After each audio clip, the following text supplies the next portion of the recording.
Fala, meu povo do Dominantes Online, tudo bem com vocês? Então, mais uma aulinha de química, mais uma aulinha de química orgânica, mais uma aulinha de hidrocarbonetos. Aqui a gente fecha esse ciclo de 3 partes quando a gente fala sobre nomenclatura de compostos não ramificados, né?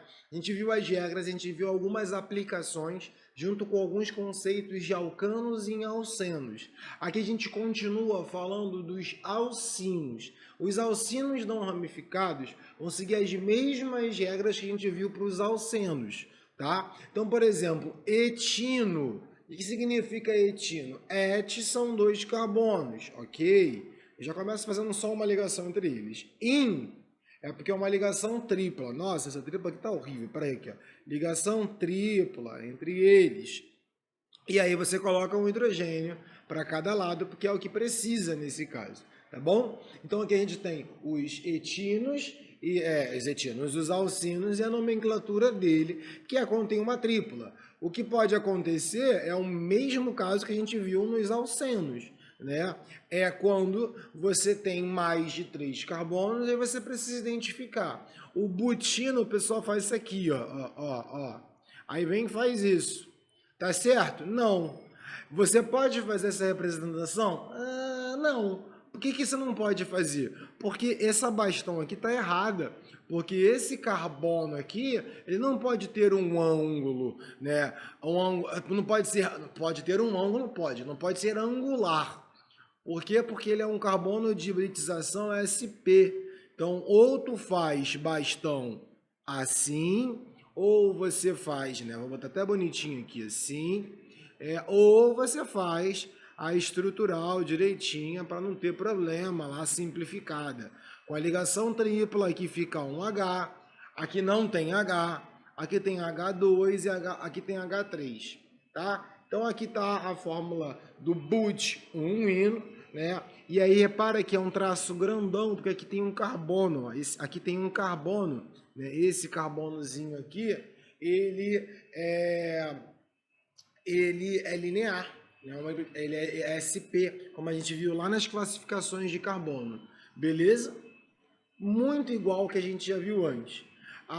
Aqui a gente tem o pente 2-ino, é interessante no caso do pente 2-ino, mesma coisa, ó, 5 carbonos, né? 5 carbonos, e aí a ligação dupla está no segundo, ó, a ligação tripla no caso.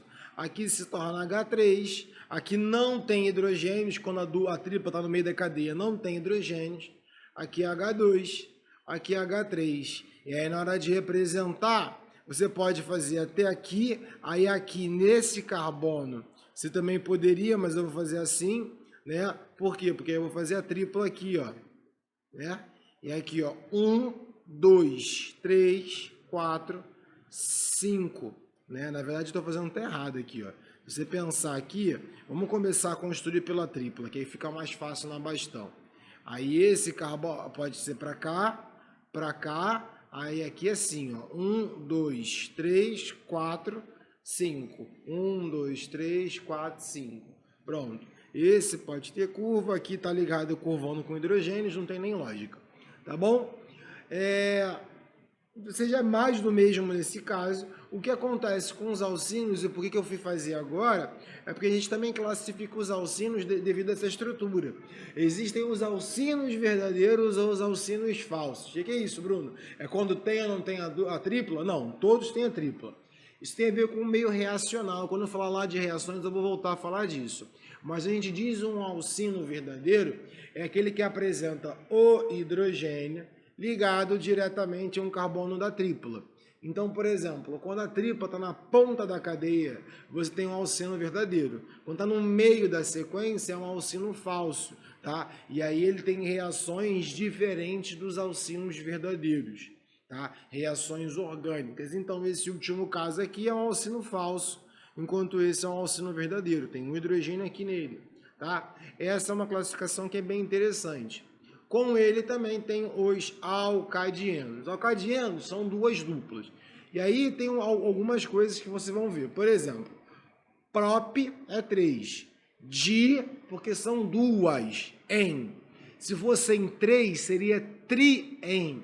Se fossem duas triplas, seria di-in. Esse di, tri, tetra é para o número de duplas ou triplas no meio da sequência, tá? Então, se tem duas duplas, eu uso esse di-en. Se fossem duas triplas, di-in. Os alcadianos são duas duplas. Duas duplas. Aí o carbono central não tem hidrogênios e esse carbono da ponta tem hidrogênio. Esse carbono também tem hibridização sp. Você poderia dizer bastão uma coisa assim, ó, bem estranha de ser representada, mas é assim. Esse carbono aqui, ó, né, é uma falha na impressão. Esse carbono quer dizer que é um carbono sp, também linear. Eu prefiro manter só assim, não desenhar bastão sobre esse composto. Tá? E esse A é só pela fonética. Você precisa representar onde estão as duas duplas? Não. Você precisa, nesse caso, but 1, 2 dieno. Por que dois números? Porque são duas duplas. Uma está do 1 com 2, a outra está do 2 com 3. Então, na hora de desenhar, 1 com 2, 2 com 3 e mais um aqui simples, um H3. Aqui tem um H, aqui não tem H, aqui tem um H2. Tá? Na fórmula bastão, tu desenha a mesma coisa intercalada e aqui tu faria. Esse carbono não tem angulação, ou melhor, não é um carbono angular, é um carbono linear. Ok? Beleza? Então, acho que agora você compreendeu essas nomenclaturas e aí você vem com um 3. Calma aí, parece que entendi só para mostrar para vocês que nem sempre vai curvar, né? Pode estar intercalado. Né? Lembra sempre, cada duplo ou cada triplo tem que indicar qual é a numeração. 1, 3 não é da ligação 1 com 3, é 1 com 2, 3 com 4. No carbono 2 com 3 não tem ligação dupla, ok? Tranquilo? Então, ó, como é que eu classifico isso? É interessante, né, que nem classificar uma nomenclatura dos dienos, dos alcadienos. Isso aparece muito, né? Existem os dienos, os alcadienos acumulados, que é o caso dos dois primeiros que eu desenhei agora, que é o propadieno e o but 1,2 dieno, que elas estão no mesmo carbono. E aí acaba que esse carbono tem hibridização sp. Tá? Assim como existem os conjugados, que é o mais estável e mais comum, quando se intercala, que é o caso do but, não desenho errado, do but 1,3 dieno. Tá? No caso do but 1,3 dieno, você tem intercalado uma ligação simples e uma ligação dupla. Esse intercalado de ligação simples e ligação dupla gera aos compostos características reacionais distinta dos outros. Dentre os alcadianos mais importantes, você vai ter os alcadianos classificados como conjugados.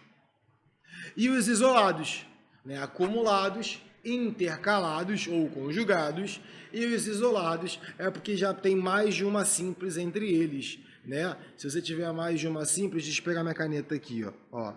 Aqui, ó. Se você fizer com 5 carbonos e colocar aqui, tem duas duplas entre eles. Tem duas duplas entre eles, não está mais intercalados, está isolado. Tá? Isso são com abertos, são casos, a gente vai ver mais, principalmente quando a gente fala dos ramificados envolvidos, tá? Mas não é só isso. Existe também a nomenclatura dos compostos cíclicos. Nos compostos cíclicos não é tão diferente assim.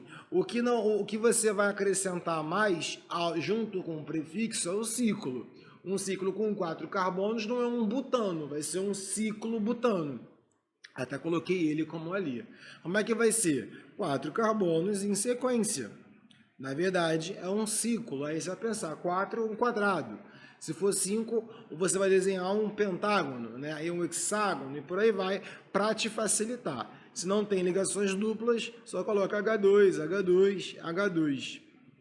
Bruno, e se tiver ligação dupla, eu preciso identificar? Não, porque se é um círculo, a ligação dupla vai estar sempre do primeiro com o segundo, aonde ela estiver. a não ser que tenha algum outro grupamento ou mais de uma ligação dupla. Aí você vai colocar ciclo, pentan, dieno e por aí vai. Mas com uma dupla você não precisa identificar. Sempre isso aqui é a mesma coisa, só rotacionar esse círculo que você vai visualizar. Ok? Beleza? Para fechar essa parte, tem os compostos aromáticos. Nos compostos aromáticos não tem aquela regra do prefixo. A gente usa uma nomenclatura específica para eles. Temos o benzeno, né, que esse ciclo com 6 carbonos não é um ciclo hexano ou um ciclo hexeno, né, você chama ele de benzeno realmente. Se são 2 ciclos, ou seja, uma cadeia com 2 núcleos aromáticos juntos, a gente chama esse cara de naftaleno. A gente conhece como naftalina no uso cotidiano, mas o nome correto é o naftaleno. Com 3 antraceno e tem outros, tá? Existem também os derivados com ramificações, mas a gente vai ver. Então, nomenclatura de aromáticos não segue o padrão de prefixo, parte intermediária, sufixo. Não segue. Tem que gravar? Tem. Esses daqui principalmente, tá bom? E aí a gente fecha a nomenclatura dos compostos não aromáticos. Fizemos bastantes exemplos para ficar fácil ver cada caso como funciona. Agora a gente vai entrar no próximo conteúdo na nomenclatura dos ramificados, que a gente tem que aprender a identificar algumas novas características. Bruno, mas por que tanta regra? Porque a gente faz essas bases de regras nos hidrocarbonetos para tornar mais fácil a nomenclatura dos outros compostos também. Tá bom? Aguardo vocês na nossa próxima aula e fui!